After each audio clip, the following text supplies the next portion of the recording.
All right, so today we're going to be talking about rights, individual rights versus civil rights, and how they intertwine and how they're limited as well.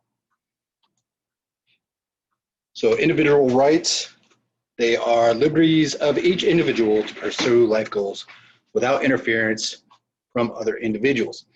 This goes back to Locke's idea of natural rights, not really natural law, but natural rights, where life, liberty, property, your right to express yourself, your rights basically end at my property line, is what something that he had talked about. And you have your own individual goals, and you can pursue those as long as you're not interfering with anybody else's right to live and to pursue their goals.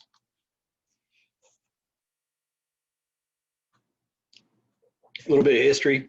So the Bill of Rights, that's the first 10 amendments, right? And it includes our individual rights. And what that does is it guarantees those rights against government intrusion. There was an intense debate between the Federalists and the Anti-Federalists over this.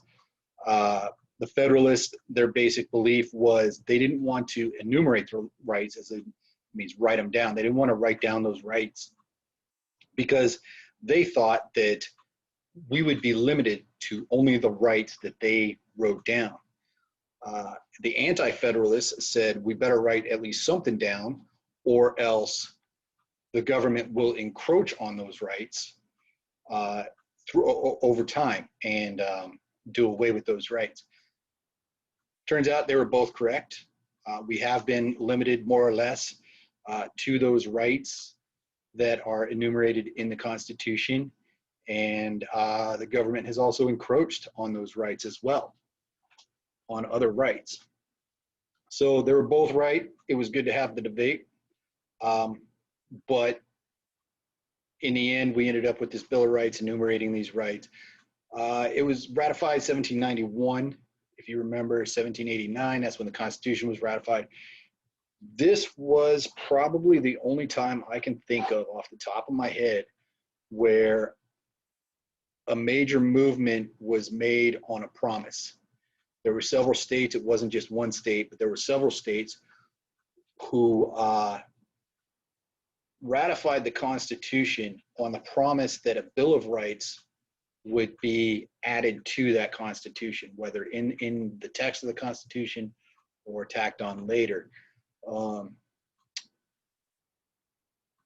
Madison gathered up all the suggestions, about 200 suggestions for the Bill of Rights, and put them all down, weeded them down to about 17 different amendments to add, presented them to Congress. Congress approved of 12. 11 of those were passed, 10 of them right away in 1791. The last one, I believe in the 90s, and that deals with congressional pay. But it did take over 200 years for that amendment to pass. It didn't have a sunset law, so they were able to do that. Amendment 1, there's a lot there, a lot of archaic language, so we're going to go up through each one of these clauses one by one. Number 1, freedom of religion. Congress shall make no law respecting establishment of religion or prohibiting the free exercise thereof. So this goes back to the Church of England, which is the religion of the government. It's a state-sponsored religion. A lot of states at the time had sponsored religions. I think it was Virginia was one of them, and they were actually collecting taxes to go to their state-sponsored church. This is something that they got away with, they got rid of. Now, your freedom of religion, it isn't absolute, right? You can't claim to be a Maya and believe in human sacrifice and be expected to engage in that religion. It's not going to work. There are restrictions on all of your rights in one way or another, because that would infringe on someone else's right.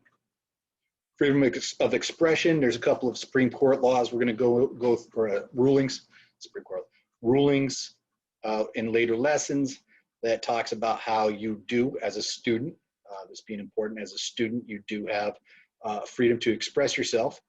However, it is restricted because it's in a school setting. Freedom of assembly, you have the right to peaceably assemble.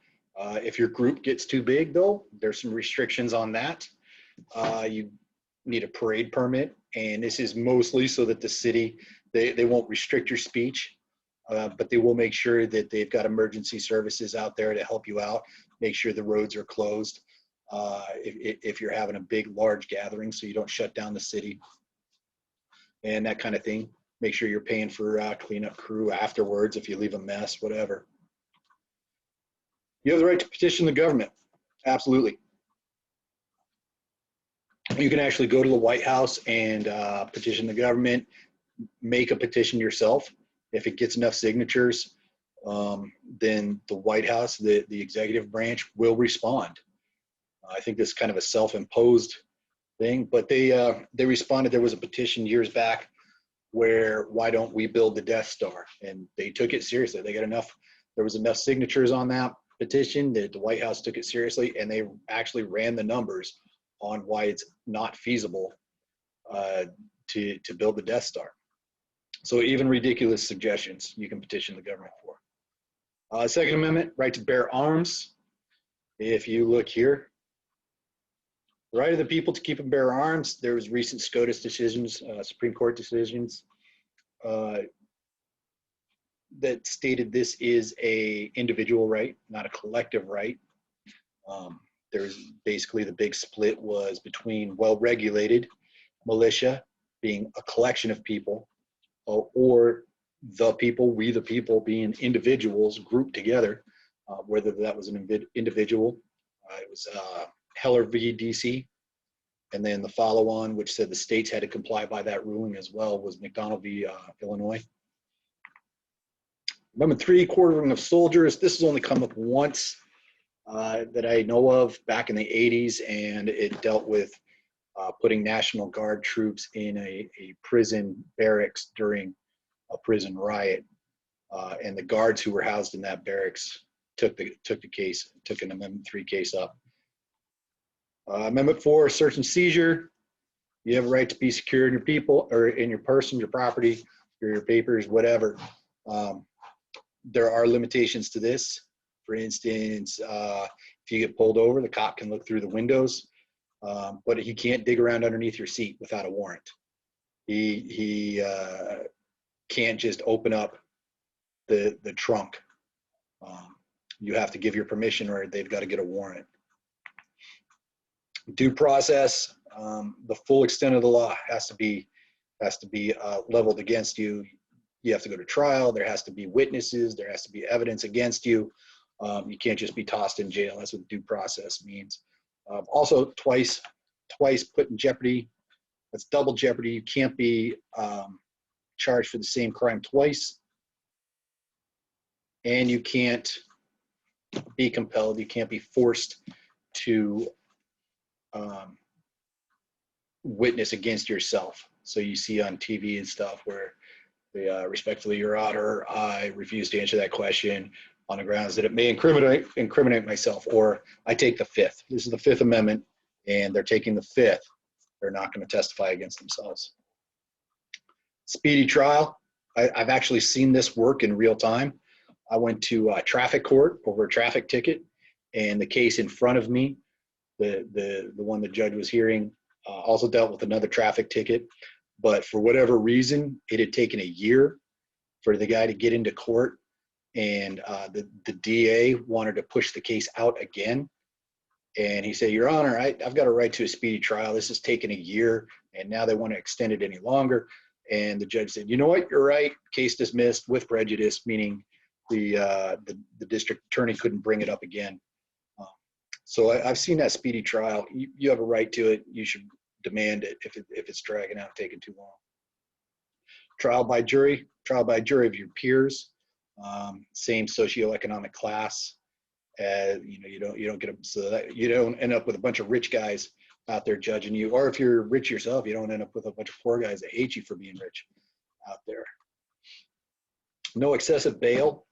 So if you're playing your music after 10 o'clock real loud and you get rowdy when the cops show up and tell you to turn it down, you're disturbing the peace, which is normally like a $500 bond. You won't end up with $1 million bail. So no excessive bail. Also cruel and unusual punishment. Cruel and unusual. I take that to mean that it's got to be both, right? Because you could argue that the death penalty is cruel, but it's not exactly unusual, right? You could argue where I've seen sentences meted out where a guy had to stand on the corner, on a busy corner with a sandwich board that said, "I am a thief." You could argue that that's unusual, but not necessarily cruel, right? Because he's not, no harm is coming to him. So I take that to mean you got to have both clauses there. All right, your civil rights. These are the rights that affect you as a group, right? The rights of citizens to political and social freedom and equality. This allows you to engage in the political process as a group of people. No class of people will be discriminated against here. So some of the civil rights amendments will hit. The 13th Amendment, which abolishes slavery. Now, there is a loophole here, right? Except as punishment, you can actually, if you commit a crime, you can be sentenced to servitude. You can be sentenced to hard labor. The military still does that. Shall exist within the United States. All right, the 14th Amendment, former slaves receive citizenship, and all male citizens receive a vote, which is interesting because if former slaves are receiving citizenship and only male citizens can get the right to vote, does that mean that prior to the 19th Amendment in 1920, were women not considered citizens? I would argue, yes, they were considered citizens. Women did have the right to vote in some territories, in some states. There was actually a female congresswoman in Congress from the state of Wyoming. She couldn't vote in federal elections, but in Congress she could vote for this amendment. All right, the poll tax, that basically means you got to pay a tax in order to vote. That was done away with in 1964. The poll tax was a way to keep poor people and poor minorities especially from voting in elections. There are some people that will argue today that a voter ID constitutes a poll tax because you have to buy that ID, but every state that I know of that requires an ID to vote will also give you one on a taxpayer dime if you're poor, if you don't make enough money. All right, and finally, 18 to vote, the right to vote. This was the 26th Amendment. 1971, this came about, that's when it was ratified. This came about as a direct outcry against the Vietnam War because guys were getting drafted when they were 18, and at 18 they could go off and fight in war, but they weren't allowed to be part of the political process in order to end that war. So a bunch of people got together, a bunch of states got together, said, and the Congress got together and said, you know what, you're right, we'll change this and make it an amendment to the Constitution so that future laws can't change it back. In order to change that back, you got to go through the amendment process. Well, it looks like that's it for today. So if you have any questions, go ahead and leave them in the comment. And thank you.